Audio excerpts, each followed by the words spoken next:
একজন নারীর জীবনের শেষ প্রান্তে এসেও জুটছে না খাবার, না আছে নিজের সন্তান, না আছে কোনো কাছের আত্মীয়। বলছি আপনজনহীন একজন বৃদ্ধা সখিনা বেগমের কথা। জীবনের শেষ সময়ে এসেও দিন কাটাচ্ছেন এখন অর্ধাহারে অনাহারে, অথচ সরকারের দেওয়া বয়স্ক ভাতার টাকাই হতে পারত শেষ ভরসা, কিন্তু সেই টাকাও তিনি পান না। আমি কইতা দিন আমার গেলা বাতায় গেছে, চালনা গেছে, শিখাইছি। আগে থাকতাম হেইবা থাকতাম হয়ে বাদে তারা লয়েছে। প্রথম স্বামী মারা যাওয়ার পর দ্বিতীয় বিয়ে করেন সখিনা। প্রথম সংসারের একমাত্র ছেলেও মারা গেছেন। দ্বিতীয় সংসার ছিল সতীনের, কিন্তু সেখানেও ঠাঁই মেলেনি। আজ এ বাড়ি তো কাল ও বাড়ি, সেসব জায়গা থেকে দেওয়া খাবারে কোনো মতে বেঁচে আছেন সখিনা। চাইতো তারা দেনি, তারা আইসে না, আইলে তো আইব তো এদিকে আবার দ্বিতীয় সংসারে সন্তান হয়নি, তাই বয়স বাড়ার সাথে সাথে বাড়তে থাকে অবহেলা। সতীনের সন্তানেরা বাবাকে দেখলেও দ্বিতীয় মাকে এড়িয়ে যান। ৩ বছর ধরে তার বয়স্ক ভাতার কার্ডের টাকা নিজেদের নামে তুলে নিচ্ছেন তারা, এমন অভিযোগ স্থানীয়দের। বছর ধরে যে বেটির বয়স্ক ভাতাটা ভানা ৩ বছর ধরে হতিছে চিম দে এই দিলে তারা কাজ হয়েছি, পরে তো বাড়িতে বাইরে দিছে, বাড়িতে বাইরে দিলে হরে যে আমার কালা টান দিছে। টাকাটা হাইলে তো মনে হয় যে একটু ওষুধ মশুদ খাইলো, একটু বালাবুড়া খাইলো, চললো। বর্তমানে দূর সম্পর্কের এক আত্মীয়ের ভাঙাচোরা ঘরে ঠাঁই হয়েছে বৃদ্ধা এই মানুষটির, কিন্তু মাথার ওপর ছাদ থাকলেও নেই 3 বেলা খাবারের নিশ্চয়তা।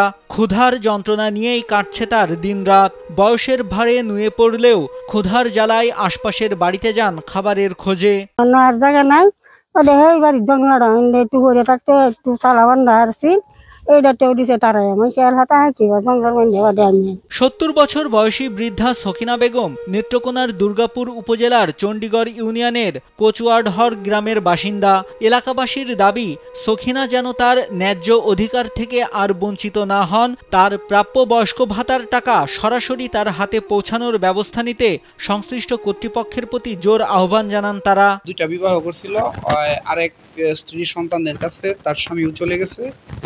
এখন সে একা অন্য আরেকটা বাড়িতে আশ্রয় নিয়েছে। আশ্রয় নিয়ে ওইখানে বৃদ্ধ এবং বিধবা মহিলা তাকে আশ্রয় দিছে। মজিদা ফুফু উনি আশ্রয় দিয়ে তার ঘরেই রাখছে। অনেক কষ্টে জীবনযাপন করছে। আমরা এলাকাবাসীর দাবি একটাই, সখিনা বেগমের টাকাটা যাতে সে ফেরত পায় এবং যারা এই টাকাটা আত্মসাৎ করছে তাদের যেন দৃষ্টান্তমূলক শাস্তি হয়। তাকে দেখার মতো কেউ নাই, অসহায় বৃদ্ধ মহিলা। কাজে আমরা আশা করি যারা উত্তোলন করে তাদের বিরুদ্ধে ব্যবস্থা নেওয়া হোক এবং এই ভাতাটা সে সরাসরি পায় এরকম একটা ব্যবস্থা যাতে কর্তৃপক্ষ উদ্যোগ নেয়। বিষয়টি নিয়ে অভিযুক্ত পরিবারের সঙ্গে যোগাযোগ করার চেষ্টা করলেও বক্তব্য নেওয়া সম্ভব হয়নি। মোবাইলও বন্ধ পাওয়া যায় তাদের। বিষয়টি নিয়ে দুর্গাপুর উপজেলা সমাজসেবা কর্মকর্তা মোহাম্মদ মাসুল তালুকদার জানান, যে নম্বরে টাকা যাচ্ছে সেটি বন্ধ রয়েছে, তবে ওই বৃদ্ধা যেন প্রাপ্য টাকা পান সে ব্যবস্থা নেওয়ার আশ্বাস দেন তিনি। তবে সে ভাতাভোগী এবং একটি মোবাইল নাম্বারও আমরা পেয়েছি যে নাম্বারে টাকা যাচ্ছে। এই মোবাইল নাম্বারটা আমরা ভেরিফিকেশন করার জন্য থানায় পাঠিয়েছি। থানা থেকে তথ্য দিলে এই মোবাইল নম্বরটি কার, সেই তথ্য নিয়ে আমরা তার কাছ থেকে টাকা উদ্ধার করে আমরা সেই সখিনা বেগমকে বয়স্ক ভাতা টাকা বুঝিয়ে দেবো এবং নতুন কোন নাম্বারে সে টাকা পেতে চায় সেই নাম্বার পরিবর্তন করে আমরা নতুন তার নিজের রেজিস্ট্রেশন করে সিম দিয়ে নতুন নাম্বারে টাকা দেওয়ার ব্যবস্থা করব। আশা করি সকল সমস্যার সমাধান হবে। অধিকার থাকলেও প্রাপ্য টাকা পান না সখিনা। শেষ বয়সে যখন একটু সহানুভূতি পাওয়ার কথা তখন তিনি বঞ্চনার শিকার। বয়স্ক ভাতা যদি তার হাতে পৌঁছাতো হয়তো আর অনাহারে কাটাতে হতো না এই অসহায় বৃদ্ধার। নাইমুল হাসিব, কালবেলা।